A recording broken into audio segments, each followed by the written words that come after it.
Faith healing is defined in the American Heritage Dictionary as the treatment of disease by means of prayer or faith in divine power. Although we tend to associate faith healing mainly with Christianity, many cultures have strong faith healing traditions that are trusted and sometimes used along with or instead of science-based medical care. But can faith healing really work? That is a controversial question. Unfortunately, faith healing sometimes gets a bad reputation from people that seek to profit from providing so-called miracle cures. Here are 3 examples of faith healing gone bad. Benny Hinn was born in Israel, but after moving to the United States, he founded the Orlando Christian Center in 1983. Sometime later, he proclaimed that God was using him to perform miracle healings, and he started holding miracle crusade services in his church. By 1990, Benny Hinn was on a daily television program that focused on the healings that were said to occur during his miracle crusade services. Thanks. And don't forget the friend. Boxer Evander Holyfield, who was diagnosed with a non-compliant left ventricle in his heart, credited his healing to Benny Hinn, stating that God worked through him to provide a miracle cure. However, Benny Hinn had many critics within the mainstream Christian church. Many were skeptical due to the fabulous wealth he accumulated using his television platform. Also, investigative reports by the Los Angeles Times, NBC's Dateline, and other media sources were unable to substantiate any of the healings performed by Hinn. Back in 2000, News 8 spoke with a family who disputed Hinn's claims that he could provide healing for people who are sick. Coming up on News 8 at 6, hear from a man who has spent more than 2 decades looking into the expansive ministries of Benny Hinn. Peter Popoff was another high-profile televangelist and faith healer that was well known in the 1980s and 90s.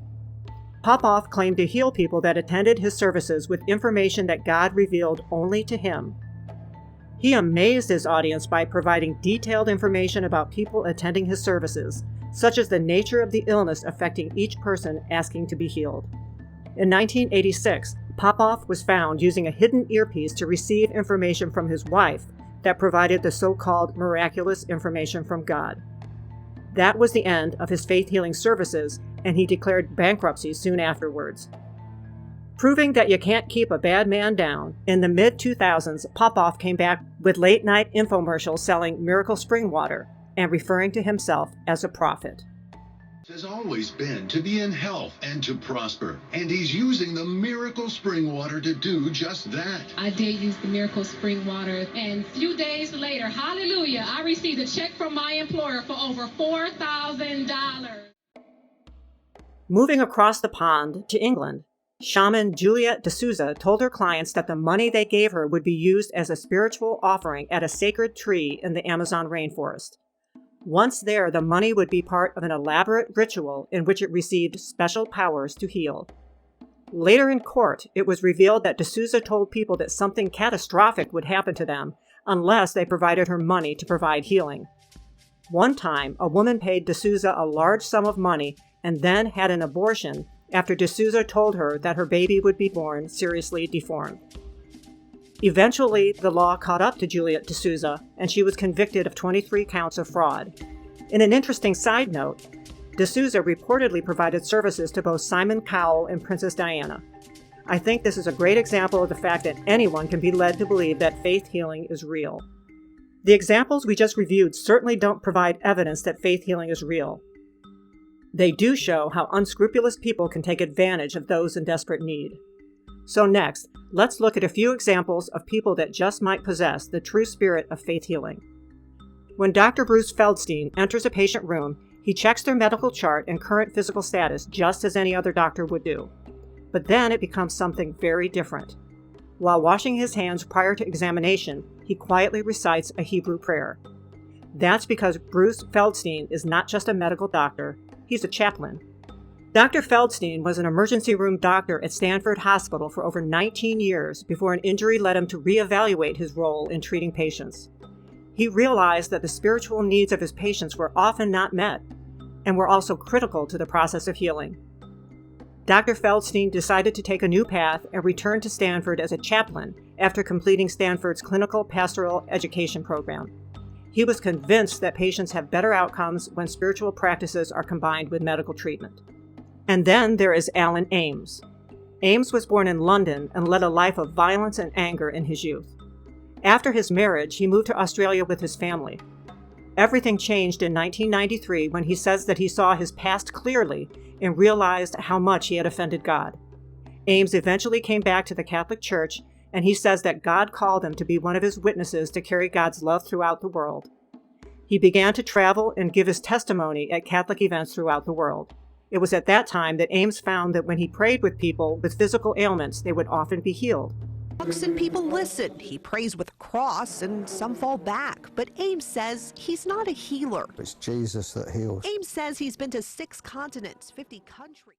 There are hundreds of written testimonials that attest to the healing power of his prayer. These testimonials are often accompanied by a doctor's confirmation of the healing. What is interesting is that Ames has the support of the Catholic Church in his home of Australia and also around the world. He receives permission before attending any church event, and his appearances have drawn hundreds of thousands of attendees worldwide. People just need to have their faith awakened, that they can actually pray for healing and expect that the Lord will heal.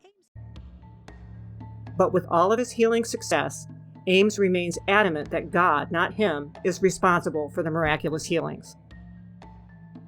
And last, but definitely not least, is Dr. Isam Nima. Dr. Nima is a medical doctor in Ohio specializing in anesthesiology and general surgery. He has been treating patients for over 20 years using standard medical procedures, but also using alternative methods such as acupuncture. Nima also uses faith healing to treat his patients. According to one of his patients, Dr. Nima does believe in traditional scientific medicine, and he'll be the first one to tell you, don't stop taking your medicine, go back and talk to your doctor. But Nima also uses prayer to augment standard medical cures.